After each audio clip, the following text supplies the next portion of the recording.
The Legend of Bear Rock. In the Black Hills in Crook County, northeastern Wyoming, a large plug of volcanic rock rises dramatically above the surrounding countryside. Now, Devil's Tower may seem a good name for this enormous plug of rock, but that's just the name that the white men gave to it. The people who had lived here for many thousands of years before the arrival of the white men knew better. They knew rock had nothing to do with the devil. Indeed, most of the tribes that lived in that area had a very different name for the rock. They called it the Bear Rock. Up and down its sheer sides are deep, long streaks and gashes. Visitors often ask how they came to be there, and that is a very interesting story. Listen well, and I will tell you. The story begins a long time ago when two young Sioux boys managed to get themselves lost in the prairie around their homeland. They hadn't meant to get lost. In fact, they didn't know they were lost until they were. That's the way it happens, isn't it? One moment you're playing shinny ball and shooting arrows out into the purple sage around the village, and the next moment you don't know where you are or really how you got there. The two boys stopped their game, put down their bows, looked around at their surroundings, and then at each other. They didn't recognize this part of the woodland. It wasn't somewhere they had ever been before. Each of them was about to suggest they start back home when they heard a small animal make a noise nearby, and they just had to investigate.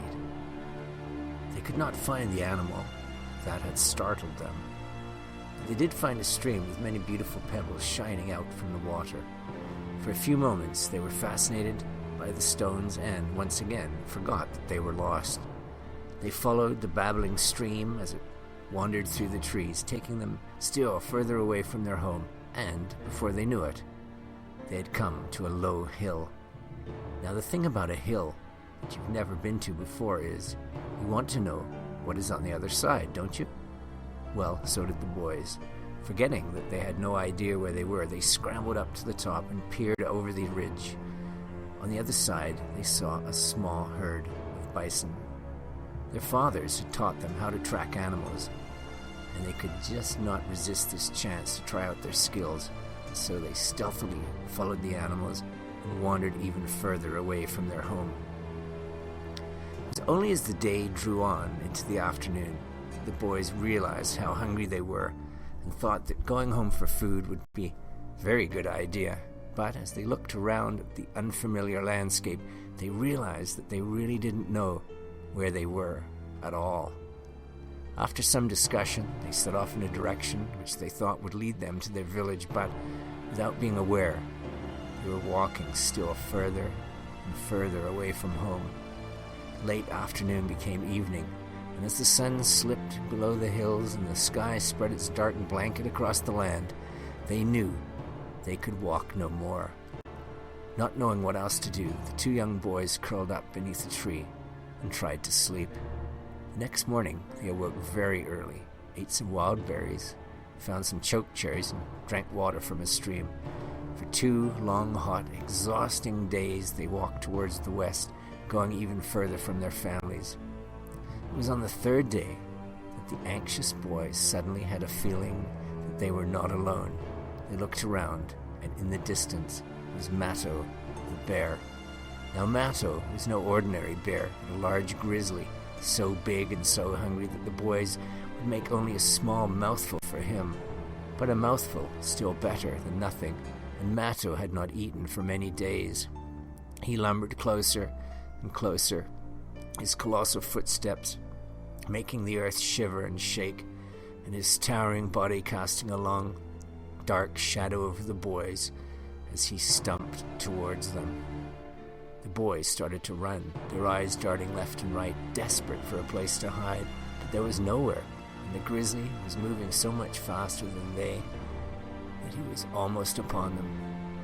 In the gloomy light of the forest, they did not see the tree roots stretched across the path. They caught their feet in it and stumbled. Matto roared in triumph. They could see his red, wide-open jaws packed with enormous wicked teeth. They could smell his hot, evil breath. Now these boys were old enough to have learned to pray, and they called out in desperation, Wakan Tanka, the creator. Tanka Shila, grandfather, have pity, save us. Spirits of the forest, help us. All at once the earth shook and began rapidly to rise. The boys rose with it, up, up, up into the sky above the forest. Out of the earth emerged a cone of rock, pushing further upwards until it stood more than 1,000 feet high, with the boys on the top of it.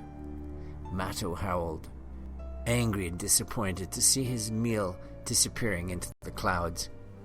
I did say that he was a large grizzly bear, didn't I? Well, that's not quite true. He was in fact a giant bear, so enormous that when he reared up onto his hind legs, he could almost reach to the top of the rock. Almost, but not quite. His claws were as large as a teepee's lodge poles, and Matto dug those claws into the side of the rock, trying to get up, trying to get those boys, desperate for the mouthful that he could almost taste. He attacked from every spot, from every side of the towering rock, and at every futile attempt, he raked huge gouges into its sides. The boys watched, safe as eaglets in their eyrie, and he gradually wore himself out, became exhausted, and finally gave up, leaving the rock covered with gashes made from his giant claws. Peering over the edge, they saw him lumber away, a huge, growling, grunting mountain of rage disappearing over the horizon. The boys were saved. But how were they to get down? They were not birds who could fly. They were not so light that they could float down like a falling leaf. So how did they get down? This story does not tell us, but we can be sure that the Great Spirit did not save those boys from Matto, only to let them die of hunger and thirst on the top of the rock. Maybe Wanbli, the eagle, who has always been a friend to the Sioux people, grabbed the boys in his huge talons and carried them safely back to their village. Or maybe you can think of another way